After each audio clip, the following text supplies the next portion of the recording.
Hello everyone, welcome to our channel. तो आज के इस वीडियो में हम डिस्कस करने वाले हैं बहुत सारे डाउट्स के बारे में जो नीट की काउंसलिंग करवा रहे हर बच्चे का लगभग डाउट होता है। तो सबसे बड़ा डाउट तो ये रहता है बच्चों को कि AIQ के राउंड 1 है, उनमें उनको कॉलेज मिल गई, उन्होंने रिपोर्ट नहीं कराया। फिर AIQ का जो सेकंड राउंड है उसमें उनको कॉलेज ही नहीं मिली क्योंकि उन्होंने कम चॉइस फिल करी, इसलिए इनको कॉलेज नहीं मिली। फर्स्ट में इन्होंने रिपोर्ट ही नहीं करवाया था, मतलब इन्होंने फ्री एग्जिट ले लिया था। फर्स्ट में फ्री एग्जिट ले लिया एंड सेकंड में इनको कॉलेज ही नहीं मिली, नॉट अलॉटेड। तो ये बंदे पहली बात तो मोपअप में एलिजिबल हैं। अगर ओनली AIQ की बात करें तो अपन मोपअप में एलिजिबल हैं ये बच्चे। मोपअप में इनको कुछ नहीं करना, सीधा ऑटोमेटिकली एलिजिबल है। ना कोई फ्रेश रजिस्ट्रेशन करना और ना कोई फ्रेश फीस डिपॉजिट करनी, कुछ भी नहीं करना, सिर्फ चॉइस फिलिंग करनी है, इनको कॉलेज मिल जाएगी। बट बच्चों को डाउट क्या रहता है? डाउट ये रहता है कि इन्होंने स्टेट क्वाटा 1 में कॉलेज ले ली, रिपोर्टिंग करवा दी इन्होंने, फिर इनका कॉलेज है ना अपग्रेड हो गया स्टेट क्वाटा 2 में, इनको नया कॉलेज मिल गया। अब इन बच्चों को ये डाउट रहता है कि जैसे मान लो स्टेट क्वाटा में इनको कोई कॉलेज मिला, तो वो क्या मोपअप उस कॉलेज को रखते हुए मोपअप की काउंसलिंग करवा सकते हैं क्या? ये सबसे बड़ा डाउट रहता है बच्चों को। तो देखो, इसका सीधा सा आंसर ये है कि आपको स्टेट क्वाटा कईयों की तो हो चुकी, कई स्टेट्स की, मोस्टली की हो चुकी।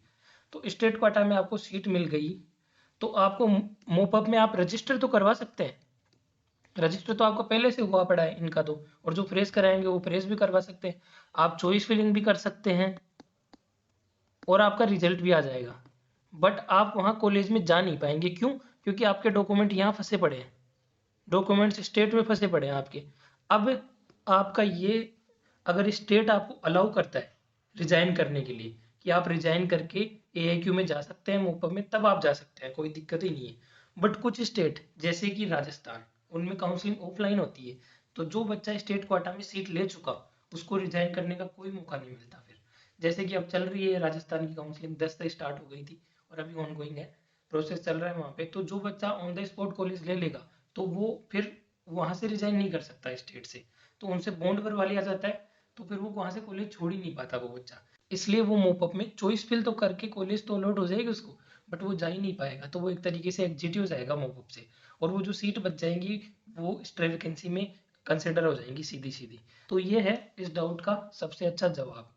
तो काफी बच्चों को ये बहुत बड़ा डाउट है। अब कुछ स्टेट है ना वो अलाउ करते हैं, स्टेट क्वाटा के बाद वो कुछ डेडलाइन देते हैं कि 5 दिन 10 दिन इसके अंदर अंदर रिजाइन कर सकते हैं। अगर बच्चे को स्टेट क्वाटा की कॉलेज पसंद नहीं है तो वो वहां जाके रिजाइन करे और उसको डॉक्यूमेंट वापस मिल जाएंगे, फीस वीस वापस मिल जाएगी। फिर जो मोपअप में उसको मिलती है कॉलेज, वहां जाके वो रिपोर्ट करवा सकता है, तो वो AIQ में एडमिशन उसका कंसिडर हो जाएगा। और दूसरा डाउट क्या होता है बच्चों को? दूसरा बड़ा डाउट बच्चों को ये रहता है कि हमने AIQ में कॉलेज ले ली, या तो राउंड 1 में या राउंड 2 में, तो क्या हम स्टेट में करवा सकते हैं काउंसलिंग? तो इस बार क्लियर किया है सुप्रीम कोर्ट ने एंड MCC ने कि AI2Q ज्वाइंट कैंडिडेट्स हैं। AIQ1 वाले तो वो रिजाइन कर करा के आ सकते हैं, बट AIQ ज्वाइंट कैंडिडेट है, वो फिर आगे काउंसलिंग, उनकी फर्दर काउंसलिंग बंद हो जाती है उनकी, चाहे स्टेट की हो चाहे AIQ की हो। अगर उन्होंने कॉलेज मिल गई और जाके वहां पे रिपोर्ट करवा दिया तो उनके लिए आगे की फर्दर काउंसलिंग खत्म है। एग्जिट कर दिया, AIQ में कॉलेज मिली, एग्जिट कर दिया, तो फिर वो जा सकते हैं स्टेट में, जाओ चाहे AIQ में मूवअप में फ्रेश रजिस्ट्रेशन करा के फिर से आओ, दोनों में कहीं भी जाओ। बट अगर AIQ में कॉलेज मिल गई और आपने वहां जाके रिपोर्ट करवा दिया तो आपकी काउंसलिंग दी एंड वहीं खत्म हो जाएगी। तो ये डाउट रहता है बच्चों को, तो ये भी यहाँ पे क्लियर कर सकते हैं आप। और एक जो सबसे बड़ा बदलाव है वो ये बदलाव था कि जैसे कुछ बच्चों ने राउंड 1 में AIQ के राउंड 1 में उनको कॉलेज अलॉट हो गई थी और उन्होंने रिपोर्ट करवा लिया था जाके। अब है ना, इन बच्चों ने अपग्रेडेशन का फॉर्म भरा। अब अपग्रेडेशन में दो चांस हो सकते हैं इनके पास, या तो अपग्रेड हो गई इनकी कॉलेज और या फिर अपग्रेड नहीं हुई इनकी कॉलेज।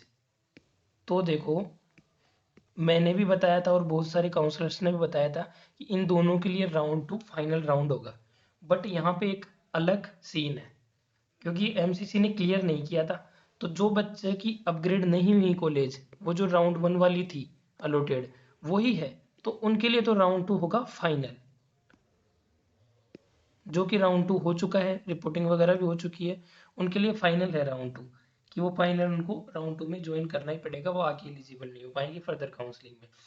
बट जो ये अपग्रेड हो गया, और मान लो अब इनको कॉलेज अपग्रेड, वो गलती से चॉइस फिल हो गई 3 से राउंड 2 में, या फिर कॉलेज अपग्रेड होके खराब कॉलेज मिला, इनको पसंद ही नहीं आया, तो फिर ये उस कॉलेज से एग्जिट कर सकते हैं और फिर मूव अप में दोबारा से आ सकते हैं।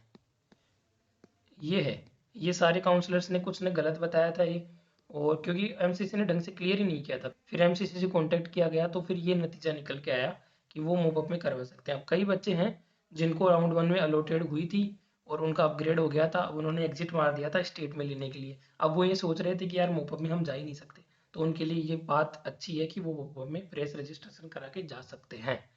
और जिनकी अपग्रेड नहीं हुई थी उनको राउंड 1 वाली कॉलेज में ही जाके रिपोर्ट करवाना था, उन्होंने करवा भी दिया होंगे बहुत सारे बच्चों ने, क्योंकि उनके लिए राउंड 2 फाइनल था। तो ये था पूरा का पूरा डाउट्स के बारे में। और भी आप है ना, अगर कुछ डाउट हो आपको तो वो हमारे कमेंट बॉक्स में पूछ सकते हैं, हमने व्हाट्सअप दे रखा है, एंड जो इंस्टाग्राम दे रखा है हमने, उस पर डीएम करके पूछ सकते हैं आप, वहाँ पे आपको 24/7 आपको रिप्लाई मिलेगा। कमेंट में भी आपको सारे कमेंट्स के रिप्लाई मिलेंगे, व्हाट्सएप पर भी आपको रिप्लाई मिलेगा, एक भी कमेंट हमारा ऐसा नहीं रहता जिसका रिप्लाई नहीं मिलता। तो आप हमारे चैनल को सब्सक्राइब कर सकते हैं अगर आपको हमारे वीडियोज़ अच्छे लगते हैं तो। Thank you so much.